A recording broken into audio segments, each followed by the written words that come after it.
भांडणाच्या आधीचीच गोष्ट आहे. हम्म. तर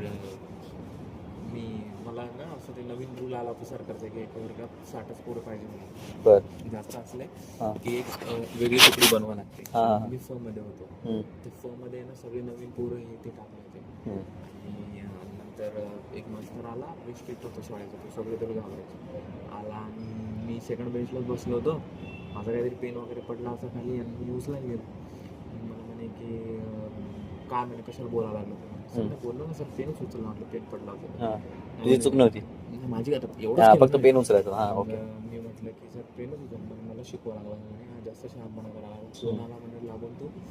आणि मी बोलायला लागलो, लय बोला म्हटलं सर मी काहीच केलं नाही सर, तुम्ही एवढं का बोलायला लागलं म्हटलं, मी काहीच केलं नाही. मला तेव्हा धरलं मारत इथून तर सपोज आपलं पिटू एवढं अंतर हा ठेवलं. हा ओके. असं तिथं नेलं वाचमजले.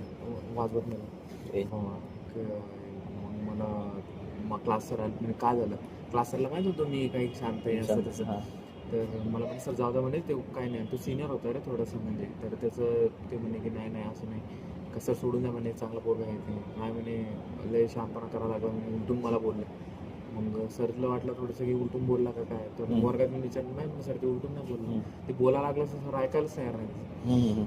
मग असं झालं, मी आलो घरी. मग घरी सांगितलं आईला सांगितलं असं असं विषय झाला. मग आमच्या थोडे फॅमिलीमध्ये पाहुणे आहेत, तर ते याच्यामध्ये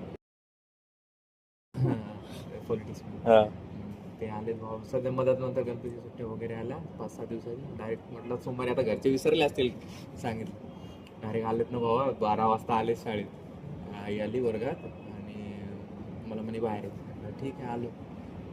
कुठे म्हणे ते सर, माहीत नाही मला. स्टाफ रूममध्ये गेलो तर सरला बोलून आण म्हणे.